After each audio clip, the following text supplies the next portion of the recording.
کیوں شرک میں ہے تو پھنسا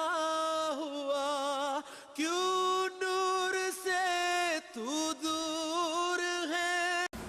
بسم اللہ الرحمن الرحیم، نحمدہ و نصلی علی رسولہ الکریم۔ السلام علیکم۔ معترض نے ایک دفعہ پھر اپنے فطری سفلا پن کا مظاہرہ کرتے ہوئے، ایک مرتبہ پھر دنیا کی آنکھوں میں دھول جھونکنے کی کوشش کرتے ہوئے حضرت مسیح موعود علیہ الصلوۃ والسلام کی پاک اور اعلیٰ ذات پر گند اچھالا ہے۔ آج ہم پھر اس معترض کا کذب، دروغ گوئی، افطرا پردازی، دھوکہ دہی، ذہنی پستی، جہالت اور بد فطرتی کا ثبوت پیش کریں گے اور یہ ثابت کریں گے کہ لعنت اللہ علی الکاذبین۔ چنانچہ یہ شخص کہتا ہے کہ حضرت مسیح موعود علیہ السلام کے متعلق کہ کبھی وہ اپنے آپ کو امام مہدی کہتے ہیں، کبھی مسیح موعود کہتے ہیں، کبھی نبی کہتے ہیں، کبھی خود کو خدا کہتے ہیں، کبھی خدا کا بیٹا کہتے ہیں،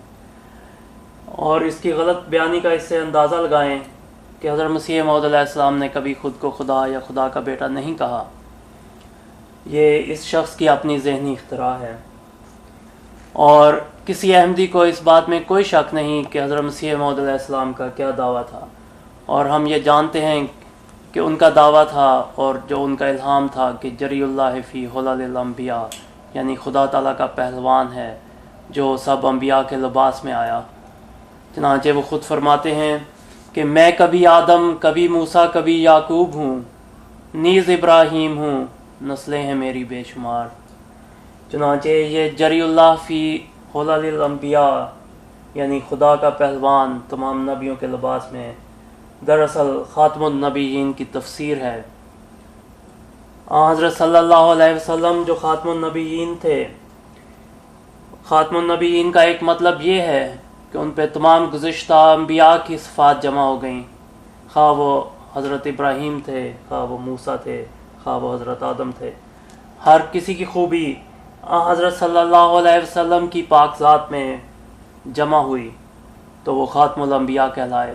پس یہ لازم تھا کہ جو ان کا غلام آتا وہ بھی ان کا سایہ ہوتا اور ان کے رنگ میں ہی آتا۔ چنانچہ جو حضرت صلی اللہ علیہ وسلم کا غلام اس زمانے میں ان کا پیغام لے کے دوبارہ آیا، اسے خدا تعالیٰ نے جری اللہ فی حلل الانبیاء کہا۔ کسی احمدی کو اس بات پہ کوئی شک نہیں، اور اس بارے میں حضرت مسیح موعود علیہ السلام کا دعویٰ بالکل واضح ہے۔ اب یہ شخص اپنی بد فطرتی کا مظاہرہ کرتے ہوئے حضرت مسیح موعود علیہ السلام پہ گند اچھالنے کی جو کوشش کرتا ہے، اور یہ سوال کرتا ہے کہ حضرت مسیح موعود علیہ السلام کا جینڈر کیا تھا، کیا کہ وہ اپنی عبارات میں اپنے آپ کو عورت بتاتے ہیں۔ چنانچہ جو وہ پہلا حوالہ پیش کرتا ہے وہ حقیقت الوحی صفحہ 143 سے یہ حوالہ پیش کرتا ہے جو بابو الہی بخش کے بارے میں حضرت مسیح موعود علیہ السلام کے الہامات ہیں، اور اس میں جو وہ اپنی بددیانتی کا ثبوت دیتا ہے اور اپنے یہودی صفت ہونے کا ثبوت دیتا ہے کہ وہ پورے کانٹیکسٹ میں سے، پورے سیاق و سباق میں سے اس عبارت کو علیحدہ کرتا ہے اور ایک فقرہ ناظرین کے سامنے پیش کرتا ہے۔ اس کا حوالہ آپ کے سامنے اسکرین پر موجود ہے، اور اگر آپ یہ دیکھیں تو یہ عبارت شروع ہوتی ہے صفحہ 580 سے، اور یہ جو عبارت ہے یہ خدا تعالیٰ کے الہام کی ہے، اور جو الہام ہے جہاں سے یہ شخص پڑھتا ہے کہ یعنی بابو الہی بخش چاہتا ہے کہ تیرا حیض دیکھے یا کسی پلیدی اور ناپاکی پر اطلاع پائے، مگر خدا تعالیٰ تجھے اپنے انعامات دکھلائے گا جو متواتر ہوں گے، اور تجھ میں حیض نہیں بلکہ وہ بچہ ہو گیا ہے، ایسا بچہ جو بمنزلہ اطفال اللہ ہے۔ اب پہلی بات تو یہ ہے کہ اس نے یہ الفاظ حضرت مسیح موعود علیہ السلام کی طرف منسوب فرمائے، حالانکہ یہ بات بالکل واضح ہے کہ یہ خدا تعالیٰ کا الہام ہے جو حضرت مسیح موعود علیہ السلام بیان فرما رہے ہیں، اور اس پر وہ استہزاء کرتے ہوئے کہتا ہے کہ مرزا صاحب کو حیض آتے ہوں گے، حالانکہ اسی تحریر میں خدا تعالیٰ فرماتا ہے کہ تجھ میں حیض نہیں۔ تو یہ بددیانتی سے اور عبارت کو تروڑ مروڑ کے لوگوں کے سامنے پیش کرتا ہے، اور جو اس میں ایک بات بیان کی گئی ہے اسے چھپانا چاہتا ہے۔ اب اگر آپ یہ دیکھیں کہ یہ حضرت مسیح موعود علیہ السلام کے اپنے الفاظ نہیں ہیں اور یہ الہام کے الفاظ ہیں، اگر آپ قرآن کو اسی طرح پڑھنا شروع کریں اور یہ بھول جائیں کہ قرآن الہامی کتاب ہے، تو کیا نعوذ باللہ اگر آپ یہ سمجھیں کہ قرآن حضرت صلی اللہ علیہ وسلم کا اپنا کلام ہے، تو کیا یہ جو آتا ہے کہ ہم نے آدم کو پیدا کیا، کیا وہ حضرت صلی اللہ علیہ وسلم کی طرف منسوب ہوتا ہے؟ کیونکہ اگر آپ خدا کا ایک الہام جس زاویے سے دیکھتے ہیں، دوسرا بھی آپ کو اسی زاویے سے ہی دیکھنا پڑے گا۔ تو ہرگز نہیں، کیونکہ قرآن جو ہے وہ خدا تعالیٰ کی طرف منسوب ہے، اور جو کچھ قرآن میں خدا فرماتا ہے وہ خدا تعالیٰ کی طرف سے ہے۔ اسی طرح جو الہام بھی جو قرآن کے اندر ہے اور قرآن کے باہر ہے، وہ خدا تعالیٰ کی طرف ہی منسوب ہوگا۔ تو چنانچہ یہ جو الفاظ ہیں یہ خدا تعالیٰ کے ہیں اور خدا تعالیٰ کی طرف ہی منسوب ہوتے ہیں، یہ کہنا غلط ہے کہ یہ حضرت مسیح موعود علیہ السلام کے اپنے الفاظ ہیں۔ اب دوسرا نقطہ اس بات میں یہ ہے کہ یہ روحانی تمثیلات ہیں، روحانی باتیں ہیں، اور تمثیلی زبان میں یہ بات کی گئی ہے، اور حضرت مسیح موعود علیہ السلام نے اس کی تشریح آگے فرما دی ہے، اور اس کا حوالہ بھی آپ کے سامنے اسکرین پہ اس وقت موجود ہے۔ اسی عبارت میں آگے چلتے ہوئے حضور اس کی تشریح فرماتے ہیں۔ یہ ضروری ہے کہ جو الہامی باتیں ہوتی ہیں اور جو خدا تعالیٰ کی باتیں ہوتی ہیں ان کے تشریح کی جائے اور ان کے اصل مطلب کی طرف دیکھا جائے، کیونکہ اگر ظاہری معنی لیے جائیں جیسے یہ شخص لے رہا ہے، تو پھر کوئی شخص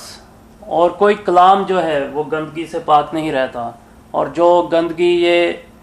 حضرت مسیح موعود علیہ السلام کی پاک ذات پہ اچھالنا چاہتا ہے، وہ ہر نبی کی اور ہر مومن کی ذات پہ اچھالی جاتی ہے۔ چنانچہ قرآن مجید میں جو خدا تعالیٰ مومنوں کی مثال بیان فرماتا ہے سورہ تحریم میں کہ وَضَرَبَ اللَّهُ مَثَلًا لِلَّذِينَ آمَنُوا امرأة فرعون إذ قالت رب ابن لي عندك بيتا في الجنة ونجني من فرعون وعمله ونجني من القوم الظالمین، کہ خدا تعالیٰ مومنوں کی مثال فرعون کی بیوی کی طرح بیان فرماتا ہے۔ اب ہم قرآن سے یہ ثابت کر چکے ہیں کہ مومنوں کی مثال فرعون کی بیوی جیسی ہے۔ چنانچہ اس آیت کی روشنی میں ہم اس شخص سے پوچھتے ہیں کہ اگر یہ شخص مومن ہے تو اس کا جینڈر کیا ہے؟ کیا یہ مرد ہے یا عورت ہے؟ اس کے باپ دادا کا جینڈر کیا تھا؟ اور ان علماء اور صلحاء کا کیا جینڈر تھا جو مومنین میں شمار ہوتے ہیں؟ اور تمام انبیاء جو بدرجہ اولیٰ مومنین میں شامل ہوتے ہیں ان کا جینڈر کیا تھا؟ اور یہ شخص جو اگر یہ خود کو مومن سمجھتا ہے اور اس کی مثال جو ہے قرآن میں پھر فرعون کی بیوی جیسی ہے، تو کیا اس کو بھی حیض آتے ہیں؟ تو یہ جو حضرت مسیح موعود علیہ السلام پہ استہزاء کرتا ہے کہ حضرت مسیح موعود علیہ السلام کو حیض آتے ہوں گے، تو پھر اس آیت کی روح سے اس شخص کو بھی حیض آتے ہوں گے، تو یہ ہمیں بتائے کہ اس کو حیض کیسے آتے ہیں، اور فرعون اس کے ساتھ کیا کرتا ہے، اور اس کے باپ دادا کے ساتھ کیا کرتا تھا، اور اس کے باپ دادا کو کیسے حیض آتے تھے اگر وہ مومن تھے۔ چنانچہ اس شخص کے لیے کوئی صورت نہیں سوائے اس کے کہ ہمیں بتائے کہ اسے حیض کیسے آتے ہیں اور فرعون اس کے ساتھ کیا کرتا ہے، یا یہ کہے کہ یہ مومن نہیں ہے۔ یہ مضمون اگلی ویڈیو میں جاری ہے۔